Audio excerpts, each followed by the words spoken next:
everyone.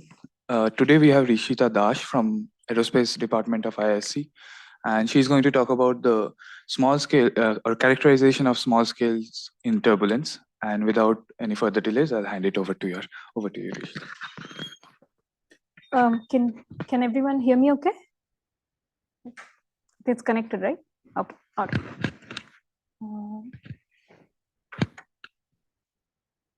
Maybe it's better I use my pointer here, then the people online also can see it, right? Yeah. Okay. Thank you for inviting me, and thank you for attending this talk. I'm going to speak a little bit about the small scale dynamics in turbulent flows and a little bit of work that we have done. Yeah.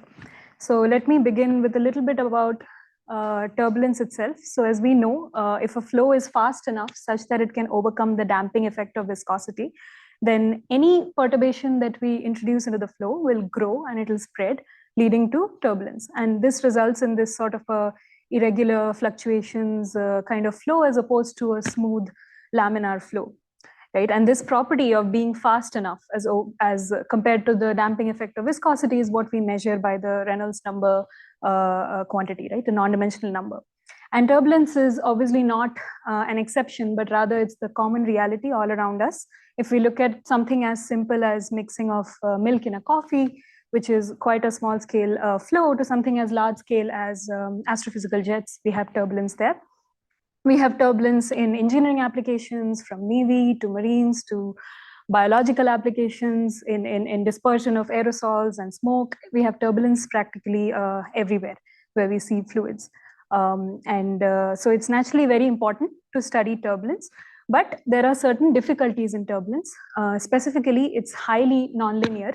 So we can't take two simple turbulent flows and superimpose them together to make a complex turbulent flow. It is very chaotic in nature. It's extremely sensitive to the initial and boundary conditions of the flow, which makes it very difficult to do an accurate computation of turbulence correctly. It is a multi-scale phenomenon, so the smallest and the largest length as well as time scales are apart by a large magnitude, which means our grids have to be fine enough to capture the small scales, but it has to cover a domain that is large enough to capture the larger scales. That makes turbulence very, very expensive to compute if you want to resolve all of the scales. It's also highly intermittent. So there are these extreme events that occur in turbulence, which may seem like they are at random locations or by random quantities, but they're actually fully deterministic and very difficult to predict correctly. So naturally, we can see that simulations as well as experimentations with turbulence will be very difficult. But the good news is that it's very robust in terms of statistics. So that is what we refer to as sort of the self-organization in a complex system. In a similar sense, in turbulence, we see that the statistics are extremely robust. If we look at a turbulent flow field, for instance, simple isotropic turbulence, we take a slice there, we plot the velocity magnitude contours, and we get something like this, right? So there are these small scales, and then there are these relatively large scales. So this is the scale separation that I was talking about. So if we plot the energy spectrum, we can see that there are these large scale, which is where most of the energy is generally input into the system, which then breaks down to smaller and smaller eddies, cascades downward, becomes more and more chaotic, and generates all of this range of scales. Now, the large scales depend on the flow geometry or driving mechanisms of the flow, but the small scales are very isotropic and universal in nature. Later on, this universality was refined to account for intermittency. But even with intermittency, there are a number of universal features in the small scale across turbulent flows, right? Different types of turbulent flows. So we kind of capitalize on that. We take advantage of that. And what we are saying is that we're going to understand and model the small scale behavior in simple canonical turbulent flows, such as box isotropic turbulence or turbulent channel flow, where we have the ability to do DNS simulations and we can actually resolve all of the scales, right?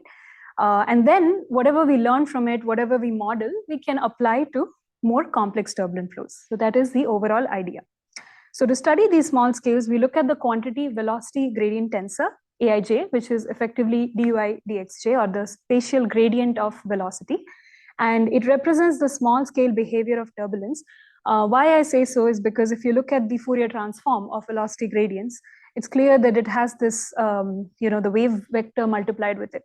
So it lies in this part of the spectrum where the wave numbers are large. If we look at the physical space contours of the velocity gradients, we can see that they represent clearly the very small scales of turbulence. So we study velocity gradient tensor to understand small scale turbulence. But why are we interested in studying this velocity gradients and its dynamics and all of this is because it's very important. Firstly, from understanding a lot of flow phenomena that happen in commonly encountered turbulent flows, such as material element deformation and alignment. And when we look at a combustion problem and there's a flame front propagating, we can treat it like a surface element, and how it deforms, how it propagates, all of that depends on the local evolution of velocity gradients. If we look at small scale entities, such as a tiny droplet or a bubble inside a multi-phase flow, or swimming microorganisms or red blood cells, how they deform, how they orient in the flow will depend on the evolution of the local velocity gradients as well. And we go to dispersion of particles. We know that light particles tend to kind of accumulate in high vorticity regions. All of that, again, depends on velocity gradients and mixing of passive scalars, heat transfer, temperature dispersion. All of this depends on velocity gradients as well. But also from a fundamental perspective, it's important to study velocity gradient dynamics because it governs critical phenomena like small-scale intermittency, which is characterized by these extreme velocity gradients that happen in a turbulent flow. So if we look at a velocity gradient time series at a point in a turbulent flow field, it'll look something like this, which will have these intermittent bursts, right? And if we plot the PDFs, we'll see that it has these heavy tail distribution, which means there's a finite probability of occurrence of extreme events which are 10 times, 100 times the mean. So that is how velocity gradients will characterize intermittency, also through other formalisms that have been brought out, such as multi-fractal properties. Another important part where velocity gradients are critical is when it comes to energy cascade, where we know that vortex stretching and self-strain amplification sort of compete, and again, they directly derive from velocity gradients. And if we look at the local geometry of the flow, that also depends on velocity gradients. So these are the reasons that we are studying what we are studying. But the question is that how do we better study the small scales and these velocity gradients, because it's very difficult to characterize it properly and to model it because of its intermittent nature. So what we propose to do is inspired by Kolmogorov's 1962 refined similarity hypothesis, which states that intermittency can be accounted for by locally averaged dissipation rate. So what we say is that let's look at the absolute local dissipation rate, or pseudo dissipation rate in our case, and let's use that to take out intermittency. So we factorize our velocity gradient tensor Aij into a scalar part, which is velocity gradient magnitude A, and a tensorial part, which is normalized velocity gradient tensor Bij. So the scalar part is simply the Frobenius norm of the velocity gradient tensor, or square root of local pseudo dissipation rate. And the tensorial part is the normalized velocity gradient tensor, which is normalized by the local pseudo dissipation rate square root. So what we have shown is that this effectively is a mathematically bounded tensor. So it basically stays in a compact space, and that provides us advantage both in studying as well as modeling of velocity gradient dynamics. And another interesting thing we noticed is that this Bij characterizes the local streamline geometries of the flow, whereas all the information about the scale of those geometries or the scale of those streamline structure lies in the velocity gradient magnitude. So all the intermittency also lies in the velocity gradient magnitude, the quantity A. So you're going to be saying more about that, like how everything goes into the... Yes. That's what I'm going to talk about now. So first we're going to look at some DNS results of forced isotropic turbulence and channel flow, both of which are statistically stationary, fully developed turbulent flows. One is isotropic, another has anisotropy in the wall normal direction. I'll look at Taylor Reynolds number range of 1 to 600, which means large scale Reynolds number goes up to about 3.6 lakhs. And the grid sizes we are talking about are lying somewhere from millions to a few billions. So we are going to use this data set to study and this factorization of velocity gradients and see what we find. So let us take a look at the statistics of the velocity gradient tensor Aij itself. As I mentioned before, Aij has these heavy tail distribution The PDFs have a finite probability of occurrence of extreme values. And the more we increase the Reynolds number, the more that tail kind of spreads and grows, showing more and more intermittency. If we look at the moments, the higher order moments of Aij, we'll see that at low Reynolds number, they are very close to Gaussian values, which are given by these dashed lines. But as we increase the Reynolds number beyond a certain point, they keep deviating far away from those Gaussian values. And this deviation from Gaussianity is also referred to as anomalous scaling of moments, is what reflects the intermittency. And this is very clear from this. But when we look at the Bij, which is the normalized velocity gradient tensor, what we find is that, first of all, the PDF is almost invariant. So it doesn't vary with Reynolds number.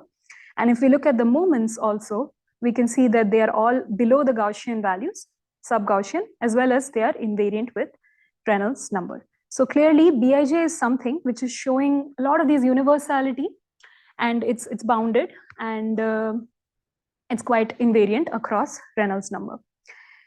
Now, another interesting thing that we found was that normally people have been looking at the understanding the local topology of the streamline structure by looking at the second and third invariants of the velocity gradient tensor Aij.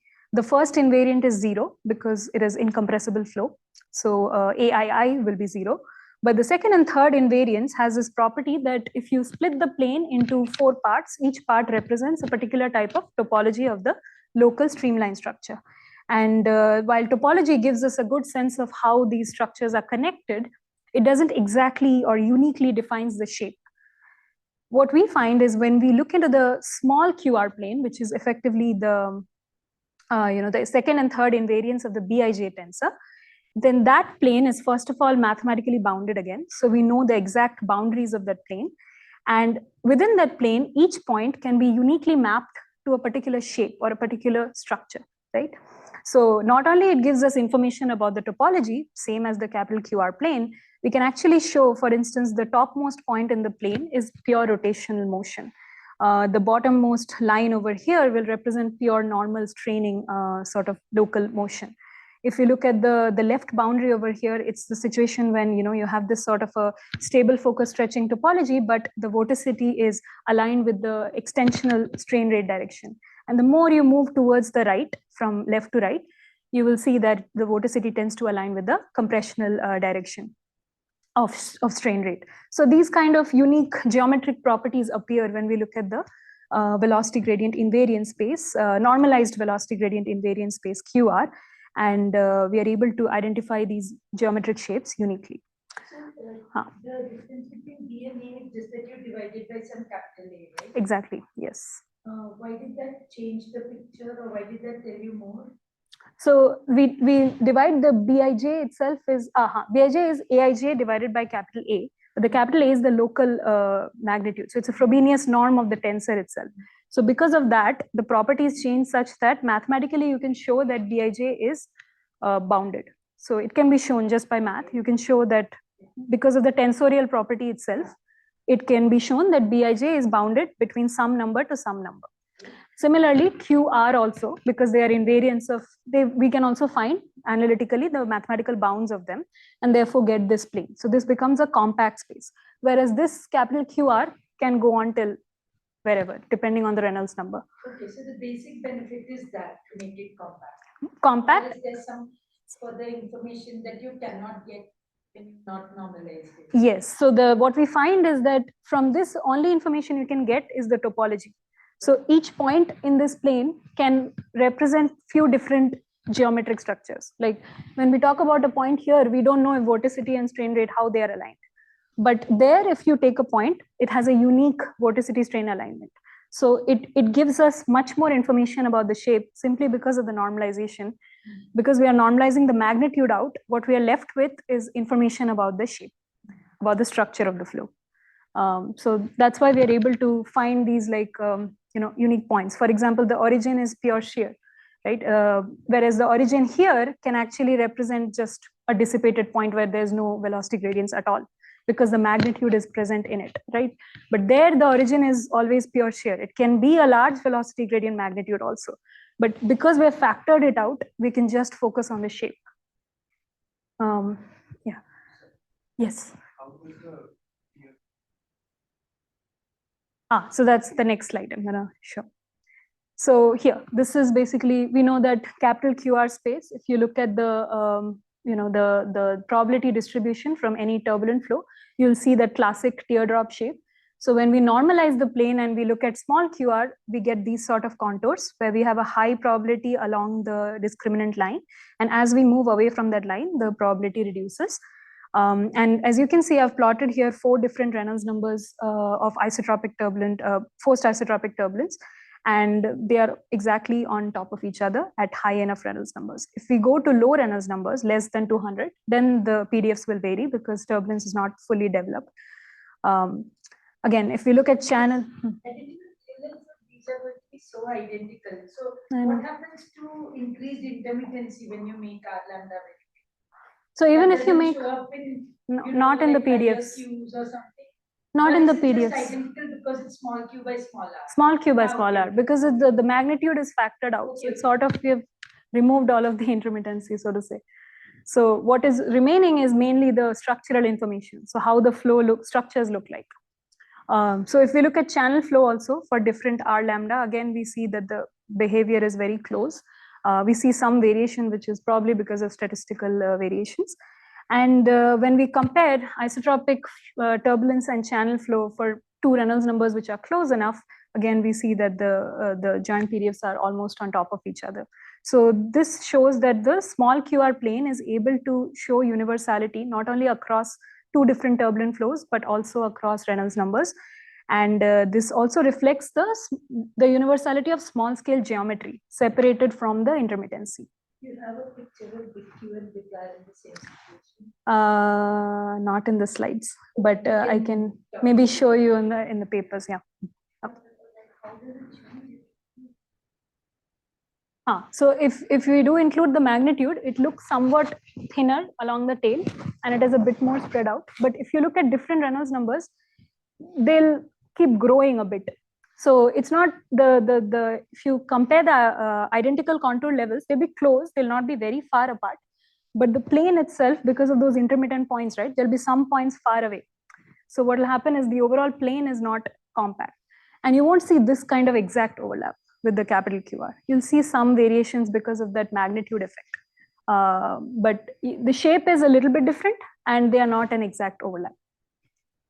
It seems to be an ink on this line. I don't remember seeing that in big. Yeah, that is something that only happens when we normalize. So in the big QR, we don't see it very clearly. There's a little bit. Maybe I can, do you want me to? I don't have all of the Reynolds number in one, but I can show maybe in the paper. Should I pull it up? The end of it. At the end, okay. That may be better. Yes, that's a kinematic property. Yeah, just the way we are normalizing the Dij tensor, right, with the Frobenius norm, the Aij with the Frobenius norm, kinematically you can get the bounds. There's no dependence on Reynolds. It'll be like for Q, it's always between -half to +half. And for R, it's a function of Q, the bounds. So this is the bound, the circular thing that you see is it has to stay within that. So are you the first people who normalized it like this? Yeah. I mean, in one of Dr. Girmaji's paper long back, they did normalization of Aij with A, but they didn't look at QR or anything like that. But they did the normalization with Charles Piziale. So they had a paper together. But it was like, I think 15, 20 years back or something. Yeah. Okay, so yeah, let's look at the evolution of these quantities as well, right? In a turbulent flow.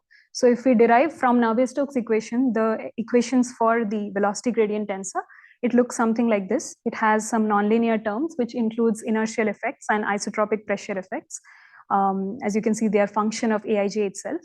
And then there's a pressure Hessian tensor, an isotropic pressure Hessian tensor, and a viscous Laplacian tensor like this, right? So when we do the factorization and we derive the equations for Bij and log of A, which is basically the magnitude A, then we get equations in this form. We also use a normalized time scale, which is normalized by the local velocity gradient magnitude A. And by doing so, everything on the right-hand side becomes either a function of bounded quantity like Bij, or a function of normalized anisotropic pressure Hessian and normalized viscous Laplacian, which are much more well behaved, and I'll show you that. But the idea is that once these are the only two things that require closure when we are trying to model these system of equations.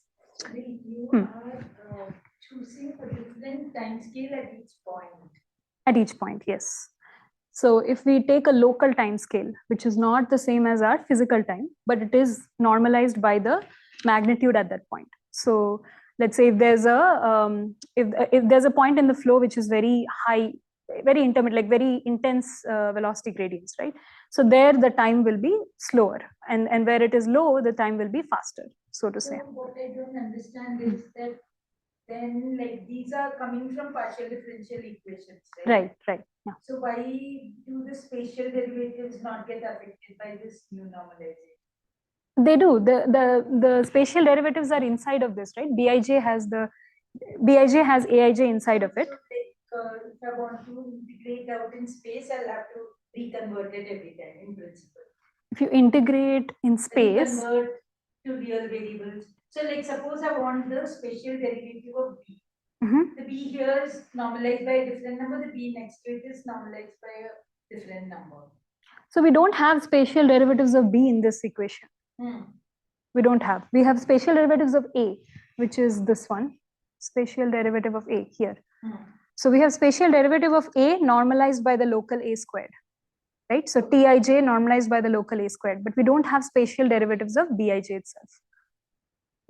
Okay, continue. I Yeah. need to think about this. Yeah, we can probably write it in that form. Like we can take the a inside and do some things, but that's not how we represented it. Yeah. Okay. Yes. Evolution of Q. Yes.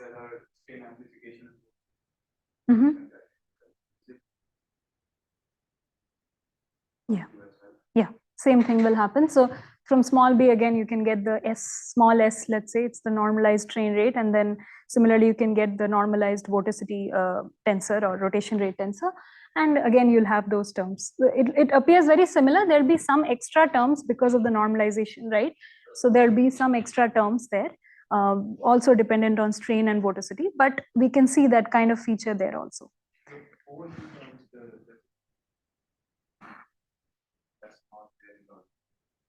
Yeah, that's coming from the normalization itself. We physically couldn't find out a specific meaning for it, except that it's the effect that is coming because of the normalization on the nonlinear term. Okay. So let us take a look at the mean evolution of these small scale geometry because of these different terms. So I forgot to note. Yeah, so the different terms that I talked about here were, for example, the nonlinear inertial action, then the anisotropic pressure Hessian, and then the viscous action as well. So we want to look at how these different processes affect the evolution of Aij as well as Bij.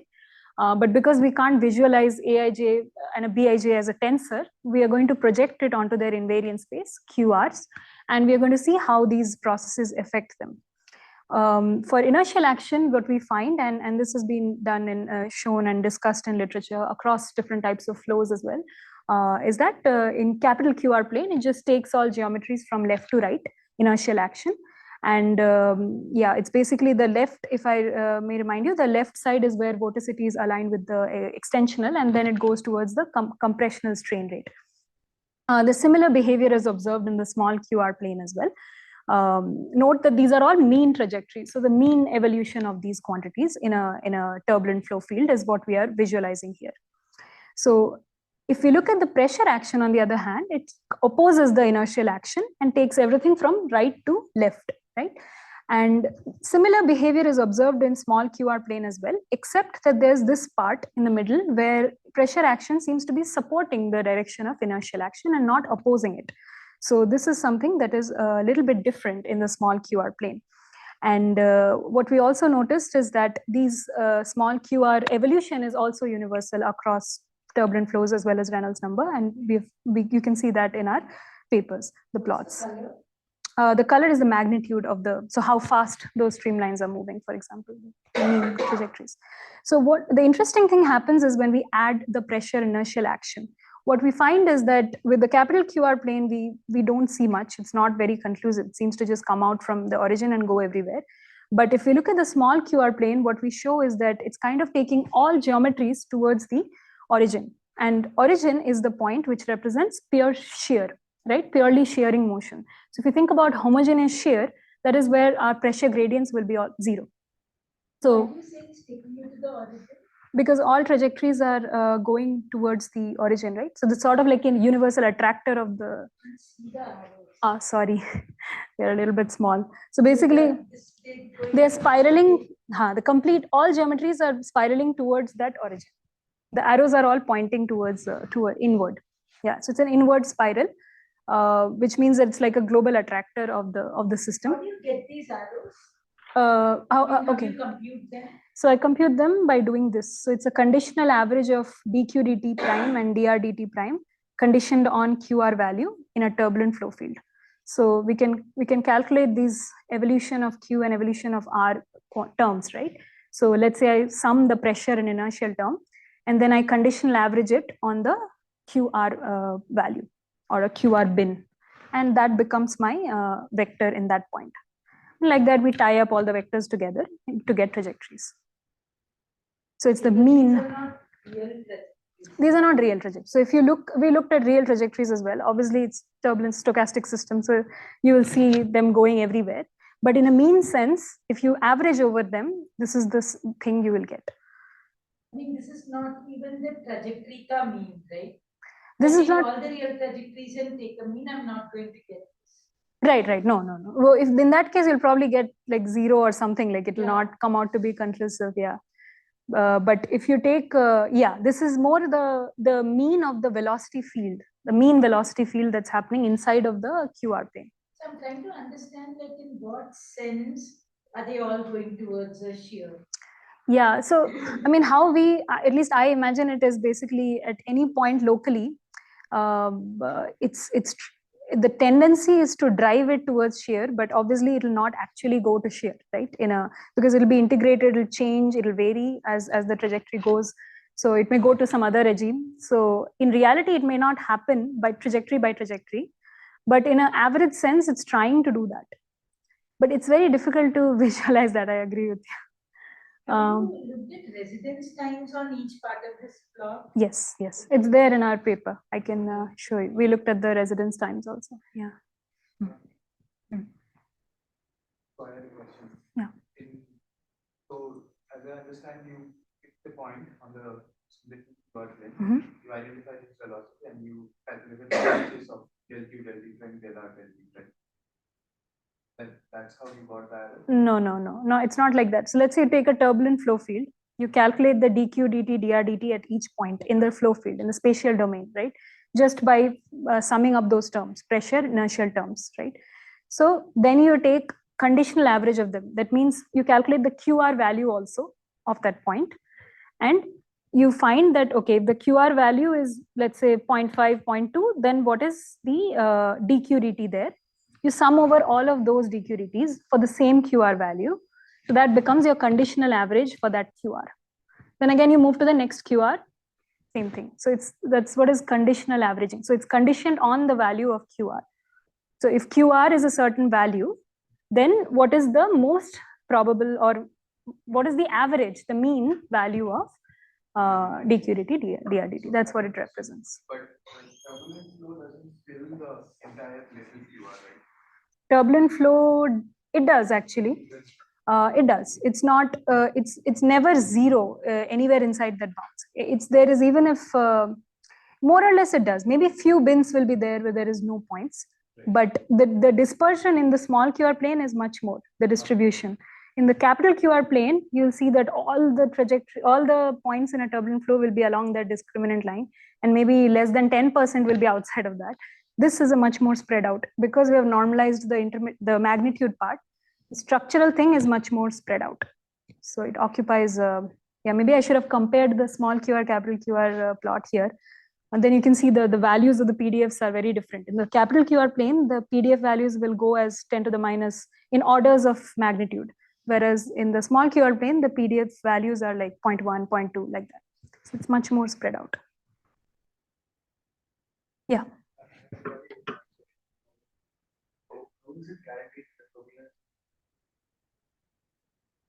Good point.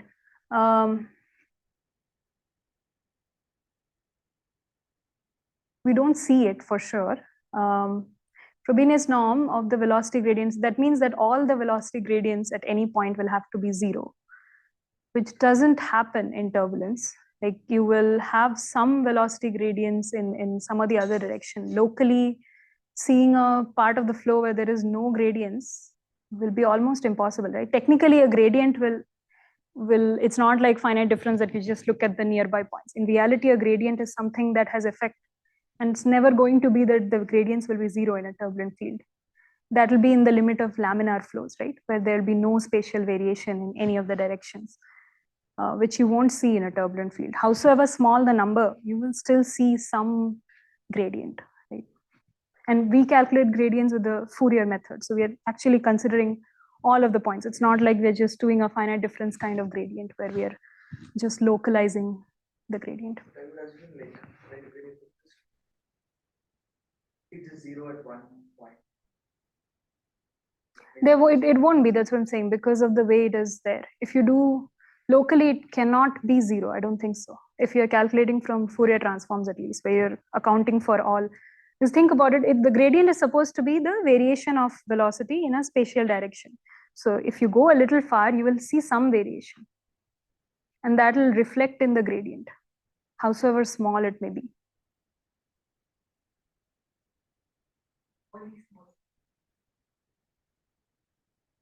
Huh. It doesn't. So we showed for channel flow, which has large scale mean flow. We see the same behavior in channel flow as well, which has a mean streamwise flow. But if we just look at velocity fluctuations, subtracting the mean, and we do all our analysis with it, we'll get the same kind of behavior. So it seems to be quite robust. Not near the wall though. Near the wall, the turbulence is not fully developed. So it's very low Reynolds number, very viscous dominated flow. So not very close to the wall, but if you come a little away from the wall, you'll see the same behavior. Getting why you don't see any variation with Reynolds number with R lambda, it's because when you divide by the A, you are you're effectively giving more importance to the smaller A's than to the bigger A's. Okay. Because the big A's get divided by a big number, and the small A's get divided by a small number. That's fair. So you're relatively changing their importance. And so like intermittency is actually going to occupy zero volume. You know, the real intermittent extreme events are, as you increase Reynolds, they're going to occupy smaller and smaller volume. Right. And those things you've just suppressed out by dividing by their A. So on the whole, you'll never see their effect. But even if we normalized by their A, we still see their effect. It's not like we are not considering that point. As the Reynolds changes, the main thing that's changing is these very big extreme structures, right? Right. The mean is not changing that. Mean is not changing, yeah, correct. So like now there are these extreme structures which are very, very rare. Like they may be finitely rare, but they're rare. Yeah, so correct. Those rare things, like if you multiply, let's say the rare, so in moments, we're doing the ulta, like we're saying some deviation from the mean to the power of 10. So if I have one rare event, that will dominate the 10th order moment. Right, correct. Whereas the first order moment or something, won't see that at all. Whereas if I want to see only the rare events, I'll take it to higher and higher order moments. By dividing by A, you are doing the ulta. Opposite of that, exactly. No importance to them. You're suppressing them by dividing by a big number. Yes, exactly. That's the idea. Their effect goes away, and so the rest of it is independent of Reynolds number. Yeah. So yeah, exactly what you said. So if we that's why the moments of Bij, if you remember, are flat. So they don't change at all. Yeah. Because now that we have factored out that A part, right? Yeah, but that is the idea. The idea was to remove the intermittent parts from it so that we can look at the structures by itself. Okay, so what we observe here,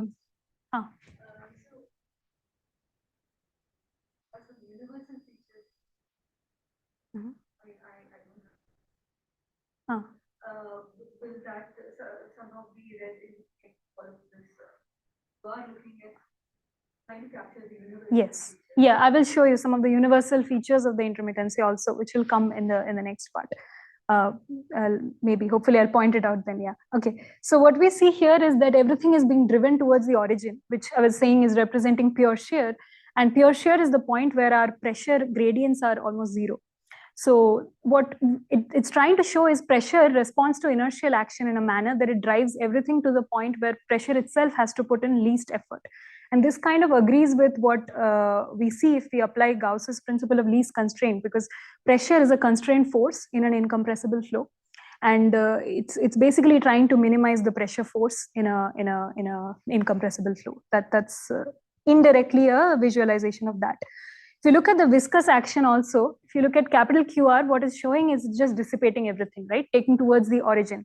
The origin of capital QR plane is not pure shear necessarily. It can mean very small velocity gradient magnitude parts of the flow. So it's just dissipating everything is what it's showing. But if you look at the small QR plane, what we observe is that viscosity not only dissipates these structures, but it also actually modifies the geometry of the structures. So it's trying to take everything towards pure straining or normal straining kind of geometry. And that is something that you cannot visualize when you're looking at the capital QR plane as well. Can you tell me where the arrows are going? Sorry, the arrows are going from that a little above the discriminant line, from there all the way to the bottommost line. So the bottommost line is a normal strain. In the bottom. All the arrows are coming towards the bottom. Yeah. So that is like the universal attractor of this system. So it's trying to bring everything towards that normal straining, pure compression, expansion in perpendicular directions sort of thing. That's what it's trying to bring towards. Yeah.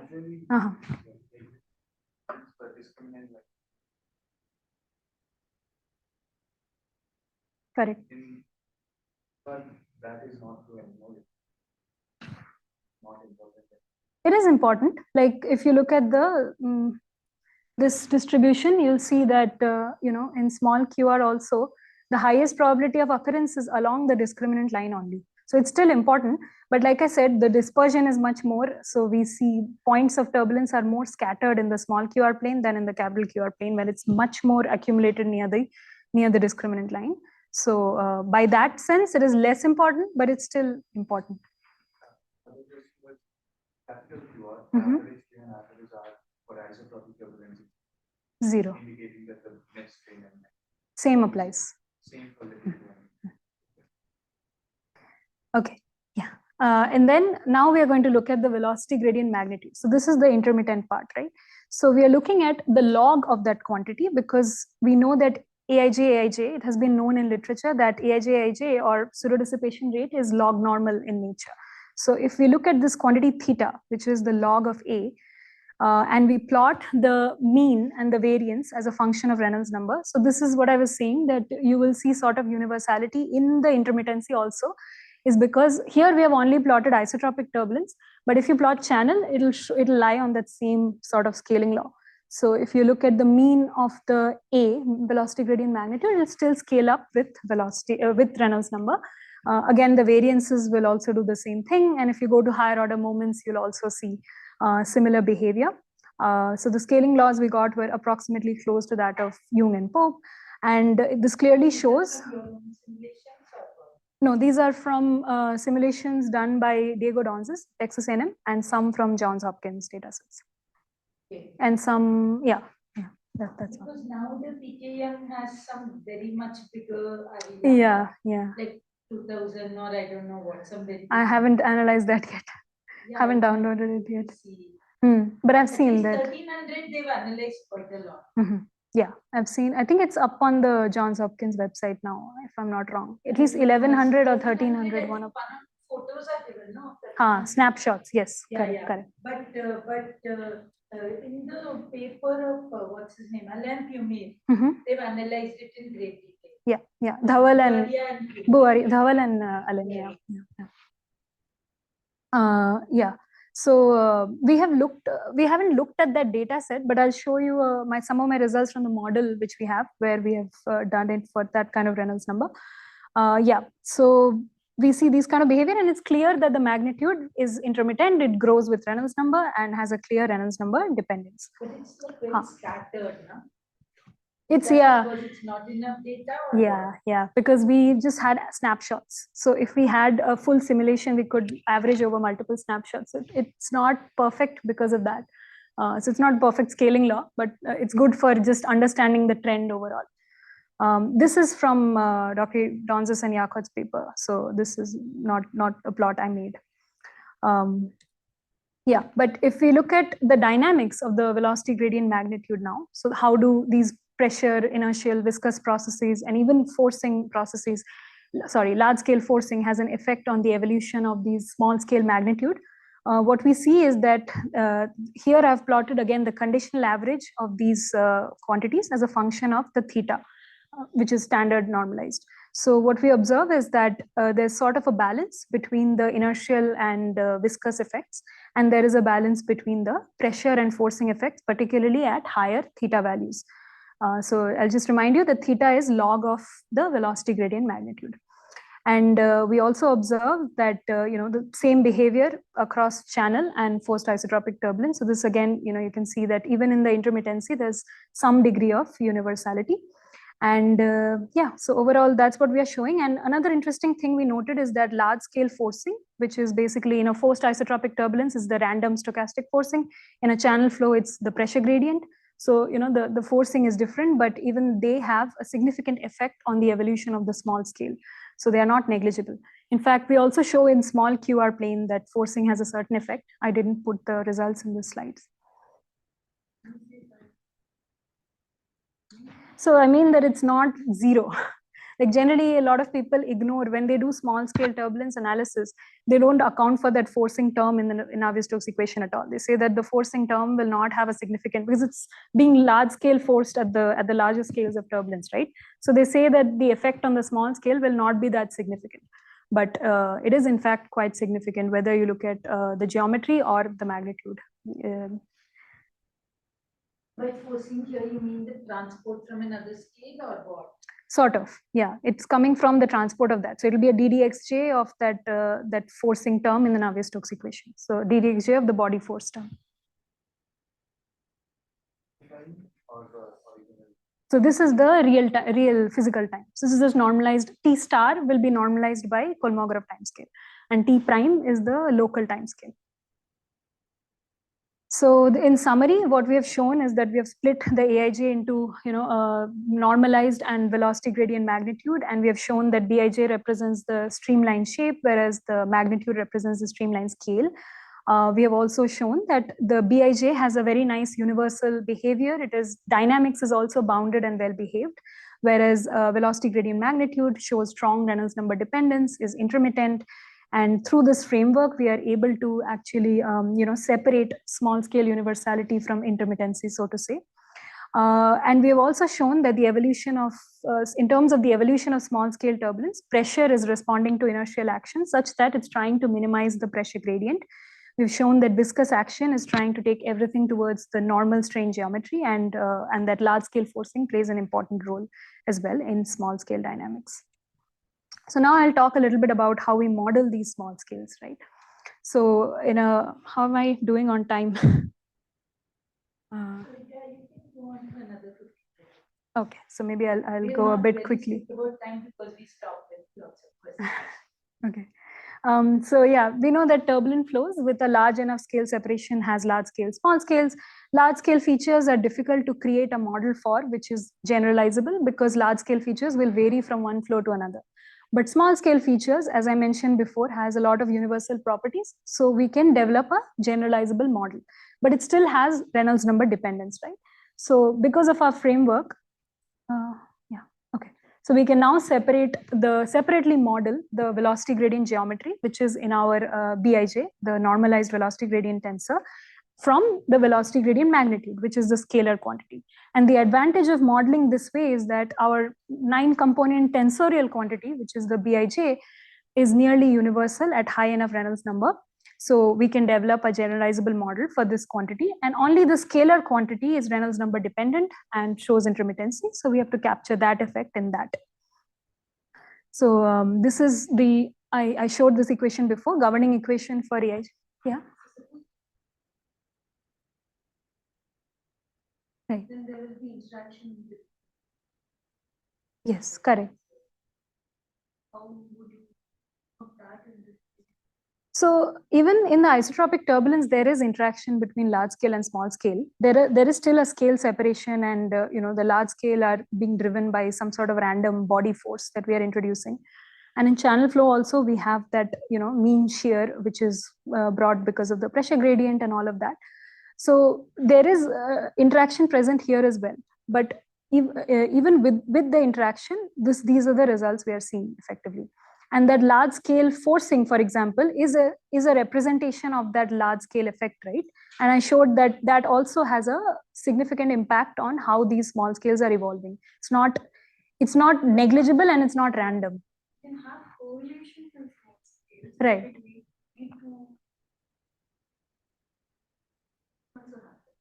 Okay. Yeah. So that, I'm just saying that Huh. it's not clear that.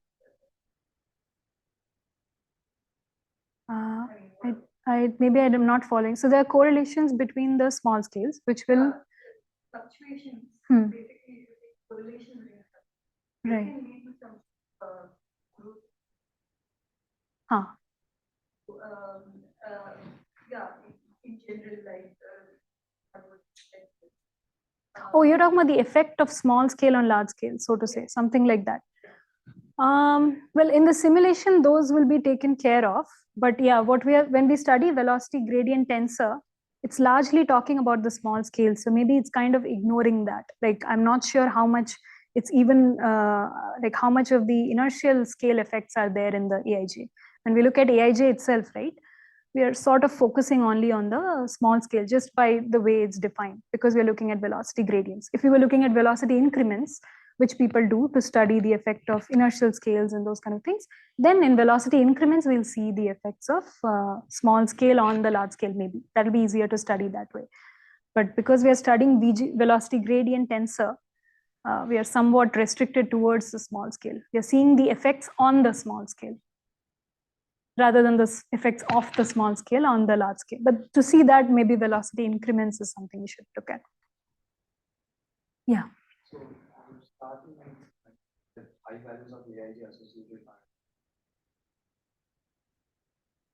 Right, correct. But then when you calculate AIG on you divide by the norm today, why BIJ is also a small scale quantity now, why can't it be?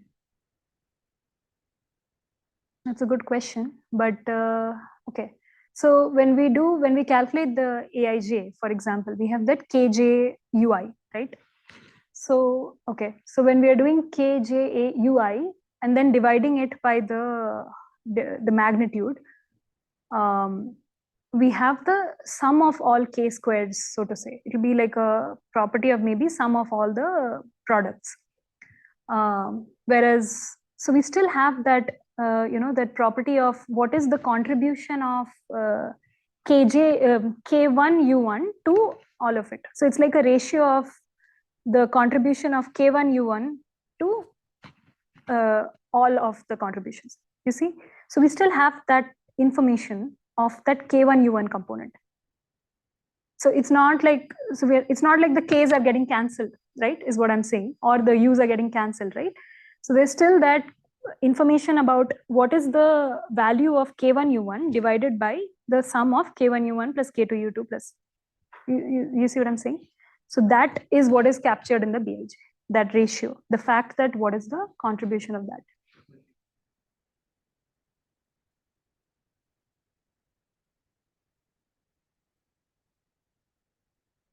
I don't think so, because U can also be small, right? In fact, U will probably be, at least the energy will be small at the asymptotic large K. The U will come down. I don't know if it will go to 0. I don't know if we can show that.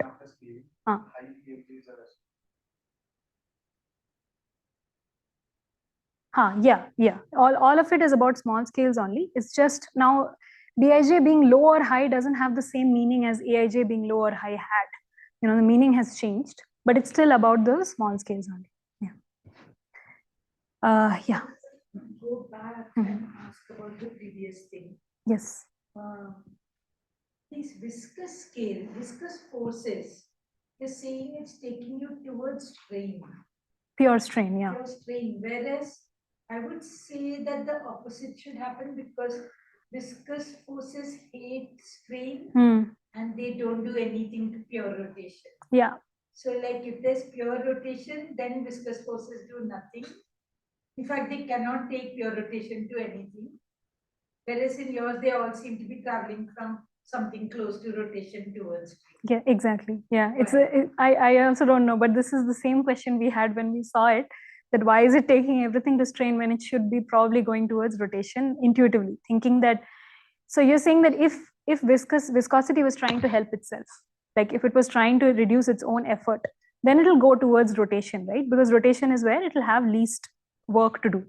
Like it'll not be active. In other words, like if you have a flow where there are some pure rotation regions and pure strain regions, viscosity will do nothing to those guys. So those will still live. But if there are pure strain regions, it will dissipate those. So at the end of time, like there should be, if you're allowing only viscous forces, at the end of time, all the pure rotations should be preserved and the pure strain should die. Yeah, I agree with you. Your whole flow is going towards that on an average. Is it an artifact of this P dash or whatever? I don't know. No. So we tried the trajectories in both T dash and T star, like real time also. It shows similar trajectories. It just the attractor and the thing will change a little bit, but it's very similar. So it's not an artifact of time scale. That we checked. But again, the structures we're showing here are very small scale structures. So they are like they come from critical point analysis around that point. So it's not the large scale structure that you are visualizing probably. No, so I'm not visualizing anything, any scale. Okay. I'm just saying that like pure rotations should be preserved at the end of time. Whereas in your thing, the pure rotations have gone away and the pure strains are preserved. Only in the presence of viscosity, just because of viscosity, whereas it should do the opposite. I know this was kind of a little weird for us also, but we couldn't find a reason for why that's happening. But it is taking locally towards that pure straining kind of geometry. So at this point I don't have to see over how much time like each of them dominates. Like the time scale for viscous. For example, like for a while the pressure and this thing are bigger than the viscous forces. I mean, in a given place that is scale dependent, but still it should have a residence time of switching or something. So what we observed, crossing should be interesting in that. So what we observed is when we sum all of these together, right? I didn't show the total trajectories, but the total is that this pressure thing kind of shrinks. So there's a sort of a separatrix. So inside that separatrix loop, all trajectories will go towards the origin, like in pressure. So pressure and inertial action dominate. And outside the separatrix, everything will go towards the pure strain. So viscous effects dominate. So, in these geometries, in the outer region, we have viscous effects dominating, and inside we have the pressure effects dominating. And that's how the overall system looks in a turbulent flow. From this photo, I'll never know the time scales. So time scales are there in the paper. I'll maybe show it to you after the talk. Yeah. Okay. So this is done. So these are, so now we are trying to model the velocity gradients and the Lagrangian evolution of velocity gradients. In the past, people have tried to model it in different ways. As you can see, the inertial part is closed, so we don't need a model for it. It's a function of Aij itself. But the anisotropic pressure and viscous Laplacian parts are non-local or unclosed because they are not direct functions of Aij. So when we are trying to develop a model, these are the two we need closures for. So in the past, people have looked at first by ignoring the non-local unclosed terms, and that has resulted in singularity, which is expected because in the absence of viscous and pressure effects, these will keep growing, the gradients will keep growing. Then people have started looking at how do we model or close these pressure and viscous effects. So there have been several models, and recently there have been some data-driven models as well. The issue is that none of them are able to capture the DNS statistics accurately in all aspects. Particularly, if the thing that they struggle with most is that some of them are able to capture intermittency well, whereas not the physical features, and some others the other way around. So because we are modeling them separately, the hope is that we can capture both of them more accurately. And for that, we first again look at the governing equations. I've shown this before. And from the plots, we saw that the effect of pressure and viscous effects as well in that QR plane seem to be quite well behaved, seem to be quite universal across turbulent flows and across Reynolds numbers. So we hope to capture this effect in a more universal sort of model, right? And note that Bij is a bounded system, so everything remains within that plane or within a compact space. And just the magnitude part is unbounded and intermittent. So first we use a data-driven model for modeling the Bij equation. For this, we use a stochastic differential equation of this form. We have a drift term and a diffusion term. So I'll not go into too much details, but just for capturing the drift term, which captures the mean effect, right, the mean evolution of Bij itself, what we do is we use a framework that we developed in one of our older papers where we take Bij. We know that Bij can be written as a sum of symmetric strain rate and skew-symmetric rotation rate tensor. And in the eigenframe of the strain rate tensor, or the principal frame, so to say, the Bij tensor can be written in terms of only 4 bounded variables, which we picked out to be QR, A2, and omega2. QR are the second and third invariants of the Bij tensor. A2 is the intermediate strain rate eigenvalue, and omega2 is the vorticity component along the intermediate strain rate eigendirection. So if we know these 4 variables, which are invariant of the laboratory reference frame, then we know the Bij tensor in the eigenreference frame of Sij. So we do our data-driven modeling of the pressure and the viscous term inside this 4-dimensional compact space, because these are also bounded. So we do our modeling inside of that by a simple lookup table approach, and we calculate our drift term using that. So we now have the mean pressure effect and the mean viscous effect as a function of Bij within this 4-dimensional state space. Similarly, we do something for the diffusion as well, which is to ensure that Bij converges to the correct moments. For the magnitude equation, how we model it is by using a log normal process, actually.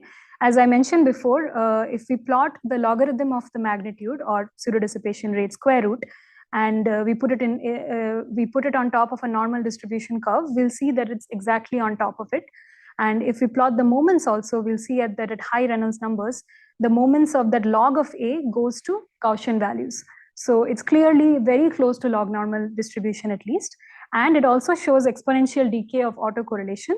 So because both of these properties are satisfied, we can pick something called an Ornstein-Uhlenbeck process, which is a stochastic process that is used to govern systems which are log normal and have exponential decay of autocorrelations.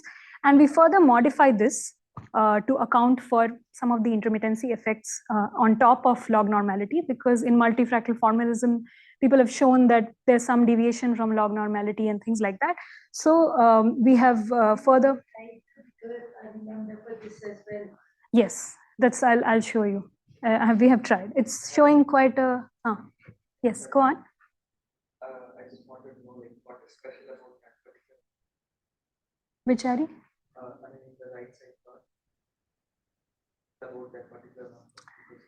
It's something we are looking at right now. I'm trying to see it in different ways to understand why there's sort of a point where a transition happens to a more developed sort of turbulence. A lot of these properties we are seeing converges after a certain Taylor-Reynolds number.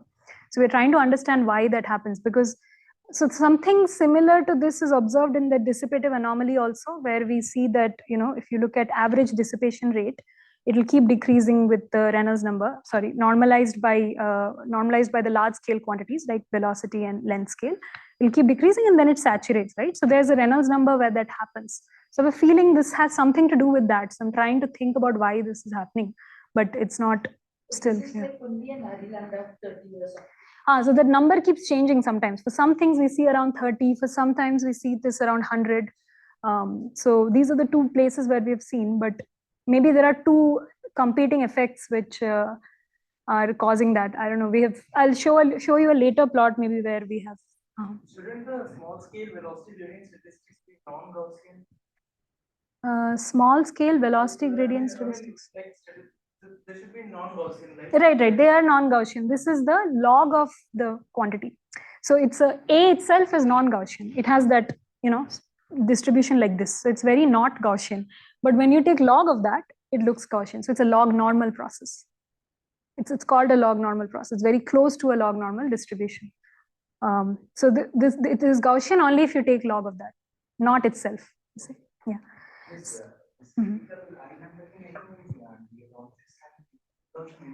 So that is around 10 or so, they show in their paper. The anomalous moments start scaling around 10. Yeah, that's what they show. But again, we are not sure yet, but we seem to see these effects at different Reynolds number. Mainly, we see around 100. That's where we see all these BIJ statistics also converge. Everything is converging after 100 or so. I don't remember, but I recently last year seen also they mentioned this critical lambda. They have, I think, around 100. Are you talking about the PNS paper? But they also consider the velocity gradients. With the flatness, hyperflatness. There also they see the transition around, I think, 100. Is it one of Karthik Iyer's paper? Yeah. I think I've seen it. Yeah, I think I've seen that. Okay, so this is the version of the model, and maybe I'll quickly go to the simulations. How we do for the model is just take 40,000 particles and just simulate the trajectories, Lagrangian trajectories. Now that we have the stochastic differential equation for the magnitude and the Bij separately, we reconcile the time scale by solving that time scale ODE, so that both the time scales become physical time scale T star, and we have our Lagrangian evolution of Aij. And then we train all of this on single Reynolds number data, and we compare at different Reynolds numbers. And then we compare with DNS, which is of the order of 1 billion grid points, whereas our simulations of model simulations are only 40,000 particle simulations. So what we observe is that the mean,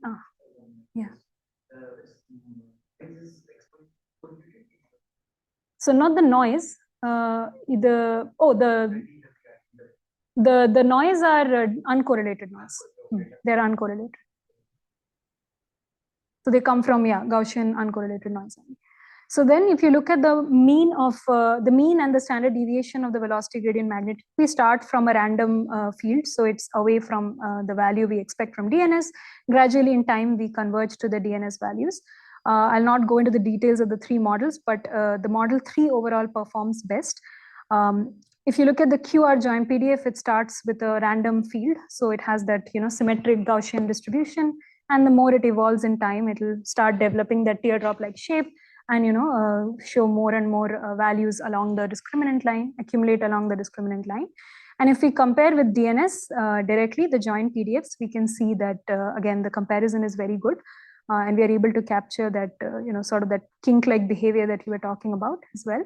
We also capture alignment of vorticity with intermediate strain rate direction, the preferential alignment.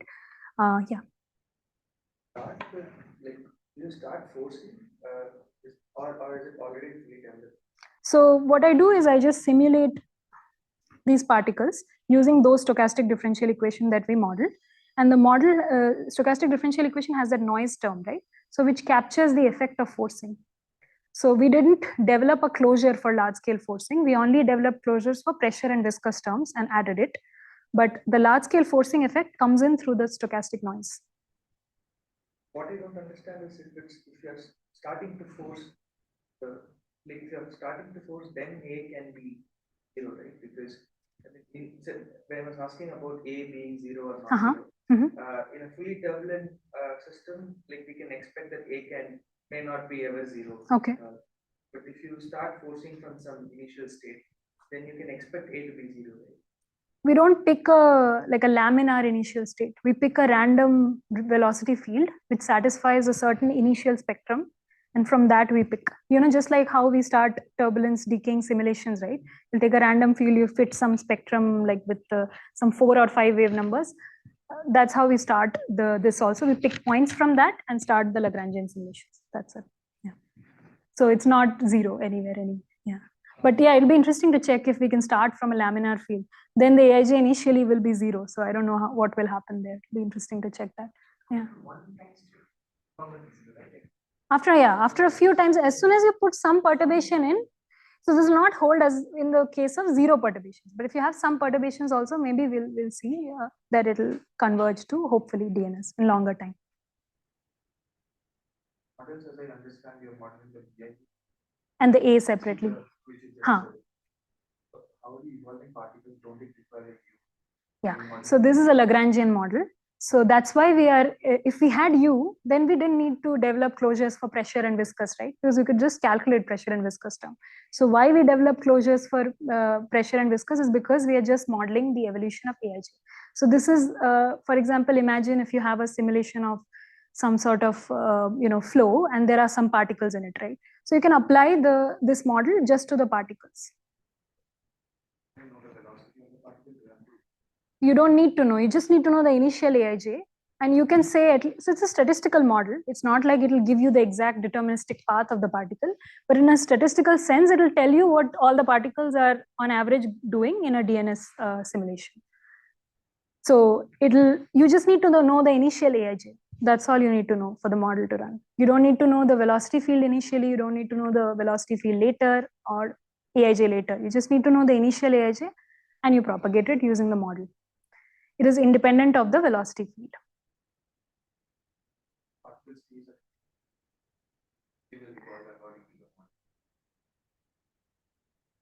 But if the velocity, it won't stay at a fixed point, right? Because the velocity is non-zero for the Aij to be non-zero. That's why I'm asking what is the velocity?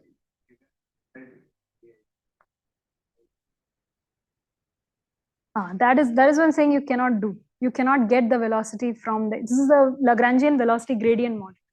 So it's a model for the velocity gradient itself, which doesn't have velocity. Now, in later, that's something I want to do in future, is to integrate this with something like LES, right, where we are doing scale resolving simulations. So then you need to account for that velocity. There are some ways that you can do that. So people have started looking into that. Recently, one of these models have been applied to an LES actually by some people in Los Alamos, and they have applied it to a LES simulation, one of their data-driven model. I'll compare with their results without the LES, just the velocity gradient model part. But it is something that can be done, but there's some integration and some more equations involved. So there's a simple equation that Pope gave long back. The UI can be written also as a stochastic differential equation where Aij comes in. So if you know the Aij, you can approximately get a UI also. So you can use all those to get. I didn't use it. This is just a Lagrangian velocity gradient model, and I'm just comparing velocity gradient statistics, nothing of UI, nothing of velocity. But yeah. Specific, that's what I'm confused. Huh. When you say Lagrangian, are there particles in the flow, or are there? No, they are particles in the flow, but we don't have information about the flow when we are doing the model simulation. So they are still going around inside that box, but we don't know their position, we don't know their velocity, we just know their velocity gradient. But we can apply something like this to a particle simulation also, where we have particles, because that's something people have done, and I also want to do, but it's something that can be done easily. That's not a difficult thing to do. You don't care about where the particle is? No, in that case, when we do the integration, then we will care about where the particle is and we'll be able to track that. But here I haven't done that because we didn't need to, I'm saying, yeah. So in this one, I haven't done that. But in this one, I'm just propagating Aij as a function of time. So we are not calculating what is the location. To calculate the location, we need the velocity. So that's why we haven't done that yet, but it can be done. Yeah, so this will be 40,000 particles. Huh. What if we chose random 40,000 bits? No, similar probably. You just pick random points. It's just that I wanted to start from a random field and simulate turbulence. Now, if you already start with turbulence, for example, in this plot, you'll already start on that dashed line probably, right? So you won't see the convergence too. You won't be sure if your model is able to take it to turbulence or it's just sustaining turbulence, right? Yeah. Okay. So we also looked at. That some restricted sense, instead of turbulence, if you have a non-Stein-Uhlenbeck process, you get similar features. Yeah, as just for the theta part, just for the magnitude part. For the Bij, not so much, because Bij we did a different thing.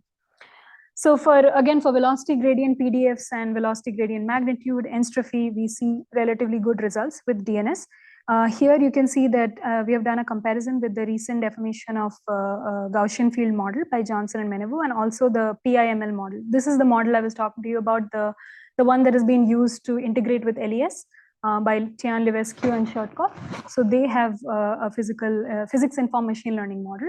And we can see that our model results are better than theirs in comparison to the DNS. We also capture Reynolds number dependence. So as I mentioned before, we trained our model only on one Reynolds number, which is the 427 Johns Hopkins data, but we can test it at different Reynolds numbers, and we see that monotonic increase of the AIJ plot as a function of Reynolds number. If we compare with DNS also, so this is the 1100 one that we compared with, that even going to as high as 1100, we are able to see decent comparison with DNS. Yeah. It's just another way of seeing that the log normal is still working. It's still working, yeah. That's what we find. But I think the log normality has been questioned in the sense of inertial scales, but I don't know how much it has been questioned or even tested for small scales, right? So inertial scales, I understand that there's some diversion from log normality, but for small scales, I didn't even find much of literature where people have actually looked at how much log normality holds for small scales.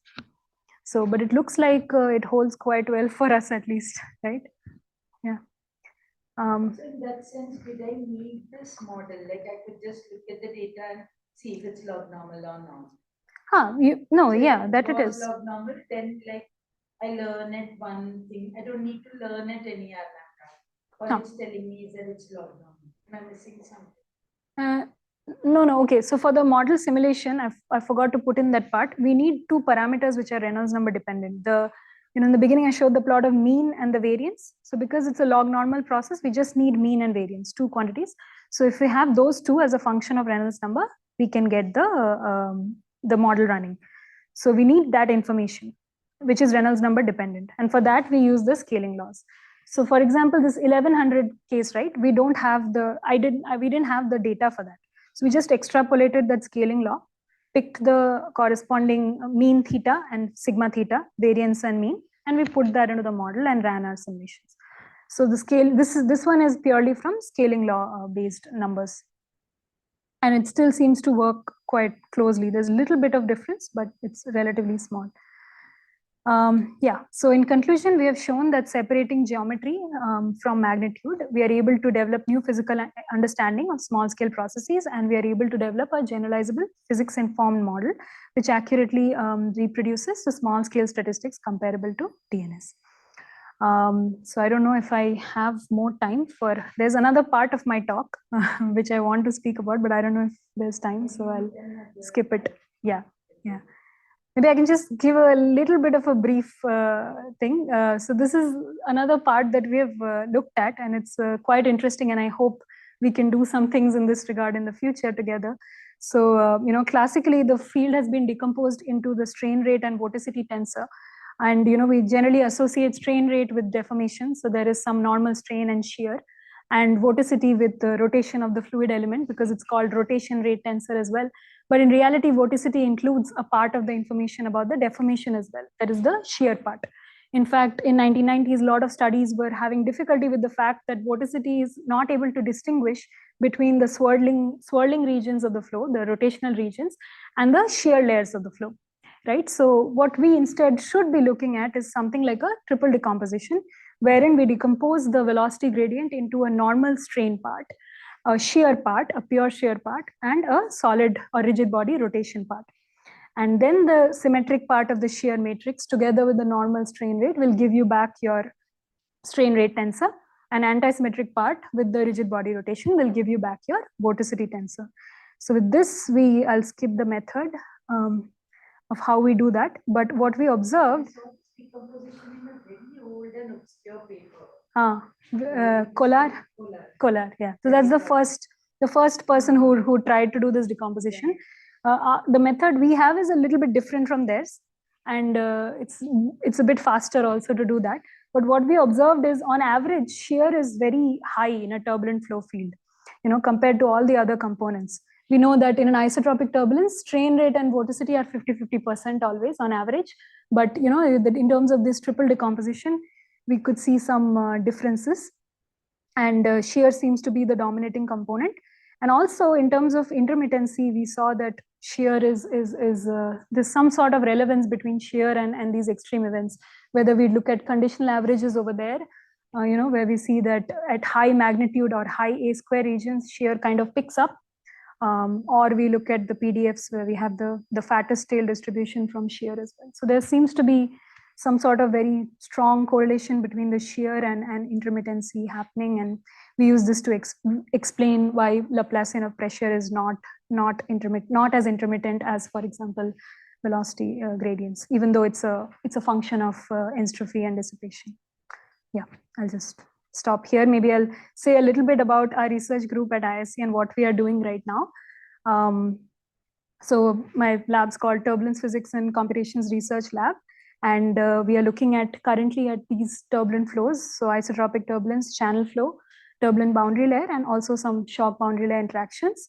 We do DNS and LES. For DNS, we are developing a pseudospectral DNS solver, which is almost in its final stages, so hopefully we'll have it ready soon. And for LES, we are using an explicit filtering LES method, which was actually proposed by Joseph Matthew, who's also from our department. We are using different data-driven methods to understand turbulence better, beginning from information theory, some machine learning methods, some dynamical system methods like time delay embedding, and some complex network methods as well. And we are trying to study some of these problems currently. In future, hopefully we'll expand to other problems as well. I think some of these problems also came up in this talk. And other than that, we are also looking at the effect of the large scale on small scale turbulence and some shock turbulence interactions. Yeah. Thank you.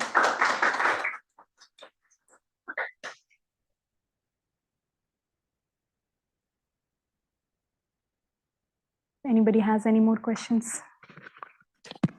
Yeah, thank you for the wonderful talk. So we'll start with questions online because they didn't have an opportunity.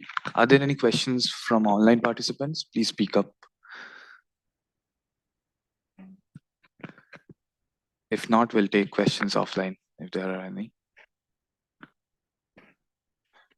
Right.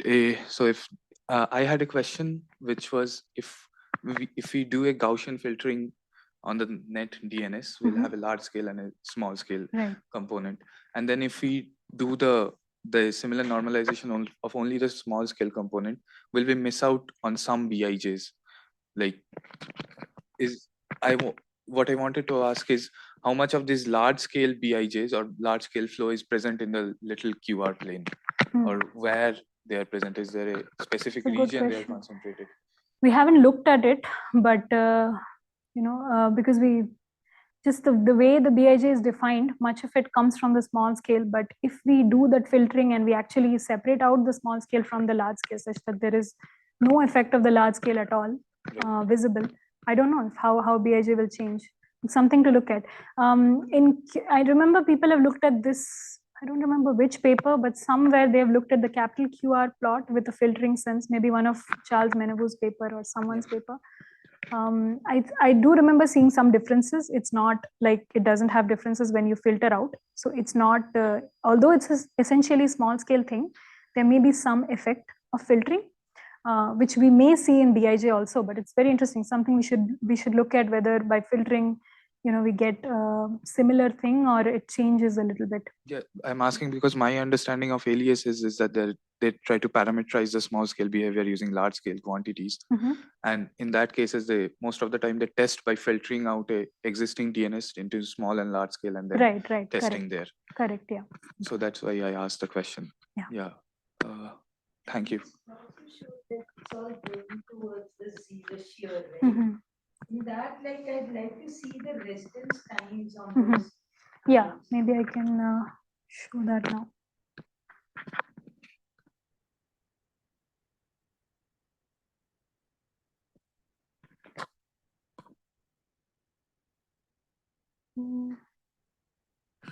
Okay. So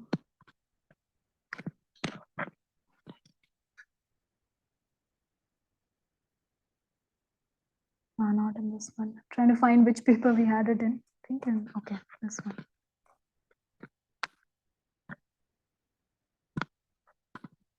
It doesn't matter. We can do that in the afternoon. Yeah, maybe that's better. So this is the total one I was telling you, right? So inside the separatrix. Wait, we can't see it. Rishita. Oh, sorry. We have to stop share and share again. So this is the total one that I was telling you, that there's a separatrix. Everything inside of it goes towards the origin, and everything outside goes towards the normal, the normal strain part. But in terms of the residence time, it was talked about a little bit here. So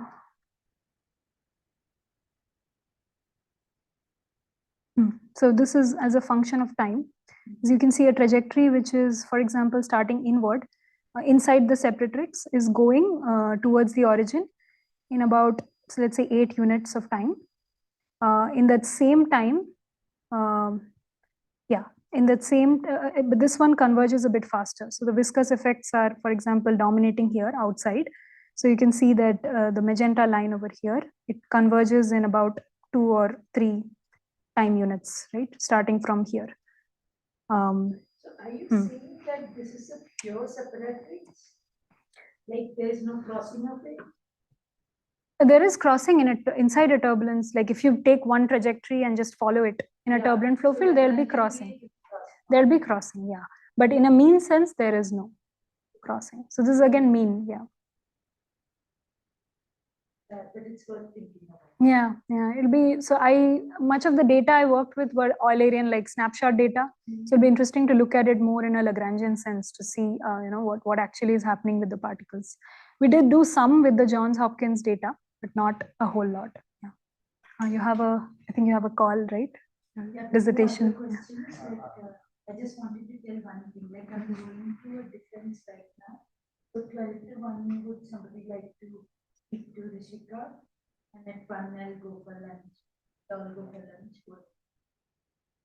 So if there are no other questions, let's have the speaker once again. Thank you.